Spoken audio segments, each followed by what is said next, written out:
बिस्मिल्लाहिर्रहमानिर्रहीम। क्या आपने कभी आईने में देखकर खुद से ये कहा है कि काश मैं इस जैसी होती, या काश मेरे पास वो होता जो उसके पास है? हम में से हर इंसान की ज़िंदगी में कोई ना कोई लम्हा ऐसा आता है जब हमें लगता है कि हम किसी से कम हैं। लेकिन क्या आप जानते हैं कि ये एहसास हकीकत नहीं बल्कि आपके ज़हन का बनाया हुआ एक जेल खाना है। आज मैं आपको बताऊंगी कि एहसास कमतरी का वो कौन सा जहर है जो आपकी सलाहियतों को दीमक की तरह खा रहा है। अस्सलाम वालेकुम, welcome to my channel Musfira vlogs. कैसे हैं आप सब? उम्मीद है कि आप सब खैरियत से होंगे। वीडियो का एंड तक लाजमी देखिएगा। अच्छा जी, हम बात कर रहे थे एहसास कमतरी के बारे में। एहसास कमतरी रातों रात पैदा नहीं होती, इसकी जड़ें अक्सर हमारे बचपन या हमारे माहौल में होती हैं। एक लड़की जब छोटी होती है तो उसे अक्सर सुनने को मिलता है, तुम्हारी बहन देखो कितनी ज़हीन है, तुम क्यों ऐसी हो, या तुमसे कुछ नहीं होगा। ये जुमले उसके लाशऊर में बैठ जाते हैं कि वो किसी के बराबर नहीं है। या फिर शादी के बाद अक्सर शौहर या ससुराल वाले किसी दूसरी खातून मसलन नान या देवरानी जेठानी से मवाजना करते हैं। अक्सर शौहर ये कह देते हैं कि तुम्हें तो कुछ करना ही नहीं आता, या तुम तो फलां के मुकाबले में बहुत सादा हो। तो औरत का एतमाद टूट जाता है। वो सोचने लगती है कि शायद मैं वाकई बेकार हूँ, मेरा कोई मुस्तकबिल नहीं है, मैं सिर्फ घर के कामों के लिए हूँ। ये सोच उसे एहसास कमतरी की गहराई में धकेल देती है। मवाजने की एक मिसाल ये भी है कि आज हम अपनी ज़िंदगी का अंदरूनी मंजर दूसरों की ज़ाहिरी चमक दमक से मिलाते हैं।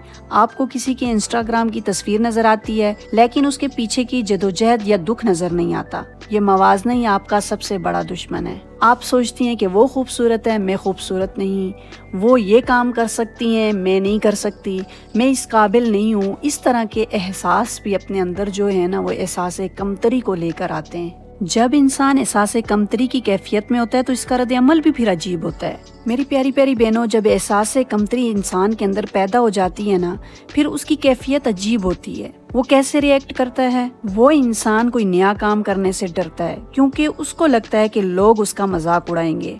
दूसरी बात ये कि हद से ज्यादा माजरत करता है, हर बात पर सॉरी कहता है, हर बात पर सफाइयाँ देता है। ये निशानी है कि उसको लगता है कि उसका वजूद ही गलत है। तीसरी बात ये कि ऐसा इंसान खुद को छुपाता है। वो महफिल में अक्सर पीछे बैठना पसंद करता है, अपनी राय नहीं देता। मिसाल के तौर पर अगर उसके पास कोई अच्छा इल्म है तो उसको आगे फैलाने से डरता है कि शायद इसमें कोई गलती हो जाएगी तो क्या होगा। तो ये एहसास कमतरी उसको एक बड़ी नेकी और एक बड़े रिस्क से महरूम कर रही होती है। अब ये बात तो हो गई कि एहसास कमतरी जन्म कैसे लेती है। फिर जिस इंसान में एहसास कमतरी आ जाती है तो वो रिएक्ट कैसे करता है, उसकी कैफियत क्या होती है। लेकिन अब ये बात हमने समझनी है कि इसका हल क्या है। अगर एक इंसान इस बीमारी के अंदर मुब्तला हो चुका है तो फिर इसका हल क्या है, वो कैसे इससे निकलेगा। तो मेरी प्यारी बहनों, अगर आप भी इन कैफियत में से किसी एक कैफियत में मुब्तला हैं तो अब मैं आपसे वो बातें शेयर करने लगी हूँ, वो ख़ास पॉइंट शेयर करने लगी हूँ कि अगर आप गौर से सुने और उस पर अमल करें तो आप भी इस कैफियत से निकल सकती हैं।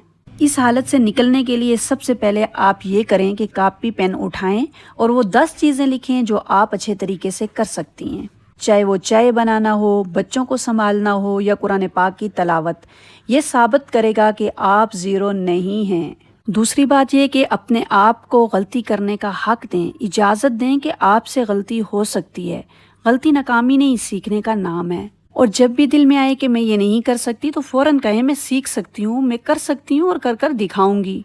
आप किसी से कम नहीं हैं। अल्लाह ताला कुरान मजीद में फरमाता है सूरतुल हुजुरात में, बेशक अल्लाह के नज़दीक तुम में से सबसे ज़्यादा इज्जत वाला वो है जो तुम में सबसे ज़्यादा मुत्तकी है। किसी का कद, रंग या हुनर कम हो सकता है, लेकिन अल्लाह के नज़दीक इज्जत का मेयार अल्लाह का डर है। आप किसी से कमतर नहीं हैं, आपकी इज्जत अल्लाह के हाथ में है। सूरह 3 में अल्लाह ताला फरमाते हैं, हमने इंसान को बेहतरीन साख्त में पैदा किया। अगर आपको कोई ताने दे रहा है या कमतर महसूस कराए तो आप ये 3 काम करें। खामोश रहें और इस्तिग़फ़ार करें।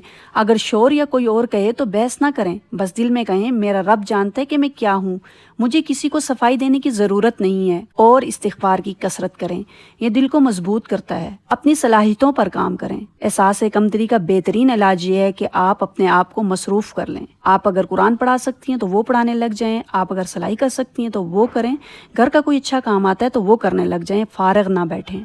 और इंशाअल्लाह अल्लाह ताला आपकी ज़रूर मदद करेगा और एक दिन ऐसा आएगा कि आप ज़रूर कामयाब होकर रहेंगी। ये थी मेरी आज की वीडियो अच्छी लगी तो सदका जारिया समझकर शेयर करें।